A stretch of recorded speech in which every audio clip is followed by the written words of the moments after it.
Welcome to Fair Game. I'm Kristine Leahy. My guest today is a two-time NBA champion with the LA Lakers. His relentless confidence and effortless jumper earned him the nickname The Machine. Sasha Vujacic, it is good to see you. You as well. Thanks for having me. I have a bone to pick with you, though, right off the bat. So I had Meta on the show, who's a friend of yours, right? Yeah. One of the best teammates I've ever had. And I love him. He's a great guy, but I was mad at him, naturally, because of Game 7. I worked for the Celtics. You guys both played for the Lakers.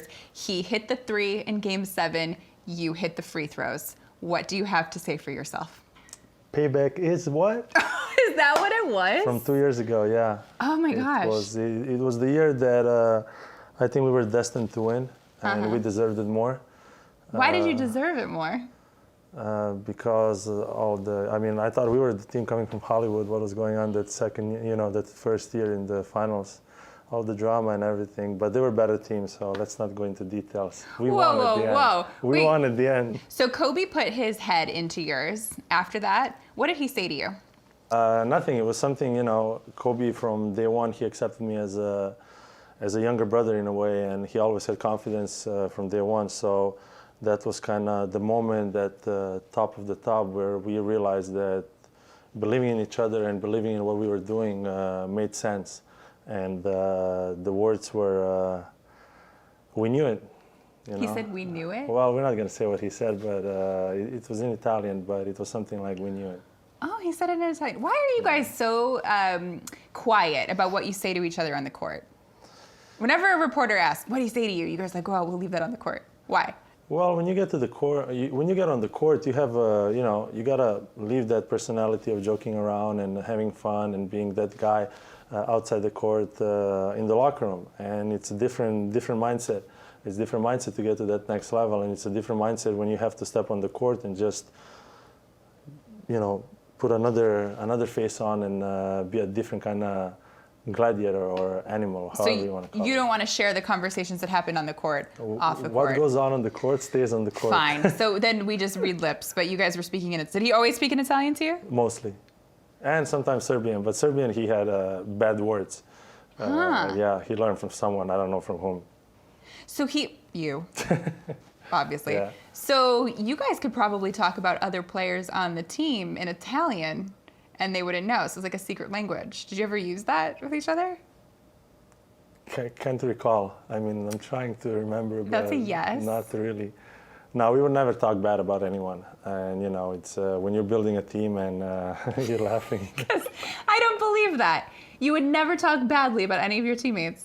No, we would often speak Italian, but we would never talk bad about our teammates. In English? No, in any language.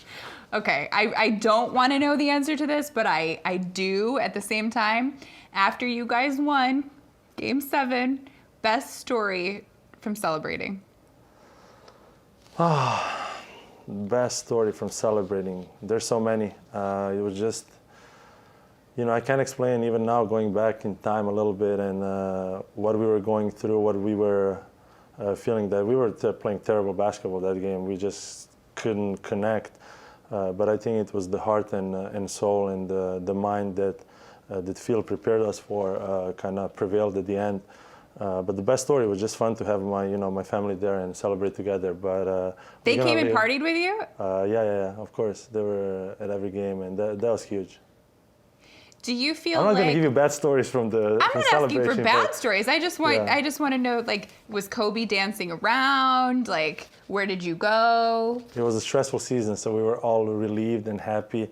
And actually, I remember we were in the locker room, and then we went upstairs, and it looked like LA was on fire, basically in front of Staples Center. And you don't know at the moment how to feel, but people were just so happy, so excited that not only we won in the finals, but that we had a chance to beat the Celtics, and that was huge at the time. And for me, the best story was seeing people being surrounded by people and being happy. That was great. In LA, in Boston, they were not happy. Well, we were there 2 years before, and they were trying to destroy our bus. The day that we lost, we were going to the hotel. We couldn't get to the hotel. After the game. After Do you know what's actually crazy? Wait, after you lost heard the whole story thing. Probably, yeah. No, I wasn't working yet. I was in school at that time, and I was outside of the Garden, and I remember seeing your guys' buses go by on the streets. Well, we couldn't move, like even, it was terrible. But that's the rivalry, that's the beauty of sports, until it's till the certain point when, nobody gets injured outside the court and stuff like that, it's fun. But it was, I'm from Europe, so I'm used to fans going crazy at each other, but it was first time that being on the bus, coming from an NBA game, we were kind of, wow, this is insane. But a lot of Europeans in Boston, a lot of Irish got excited. A lot of beer was poured all over the place. So I respect that. I like it. Oh, okay. So it's fine. So 2 years before, for you personally, is when Ray Allen scored on you. I don't want to bring up bad memories, but that's when he scored on you. It was a very emotional moment. Cameras caught. For you, were you really personally fueled to beat them then 2 years later because of that moment?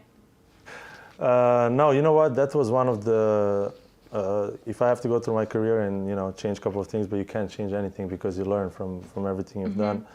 That was the worst defense I've ever played in my life, and it was miscommunication.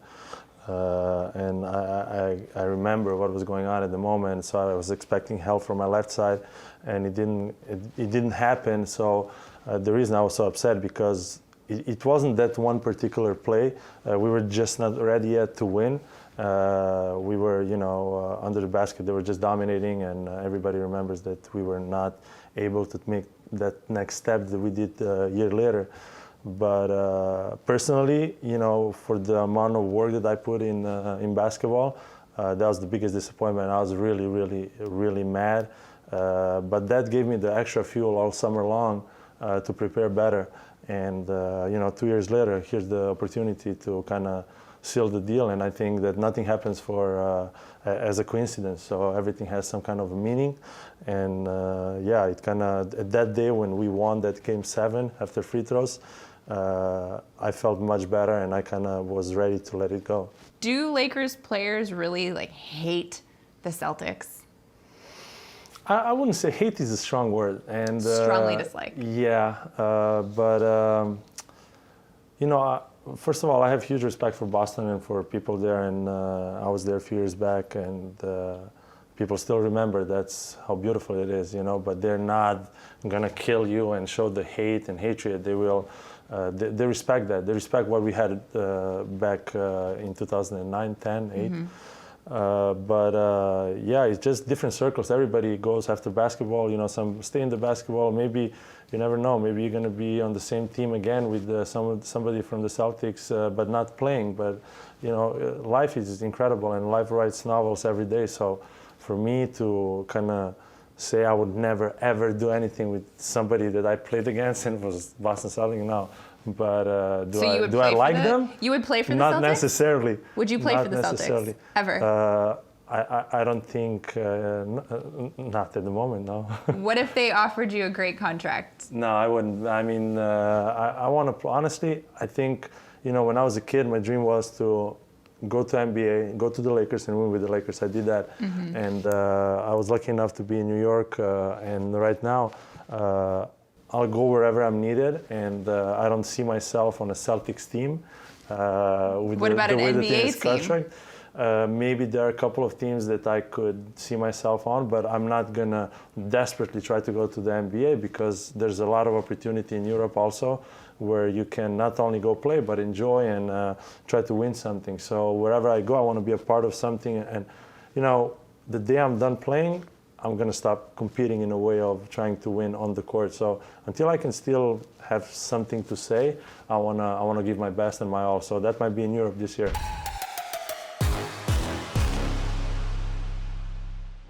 Check out our YouTube channel, FairGame on FS1, to catch all the best highlights of our show. And don't forget to hit the subscribe button so you never miss an episode.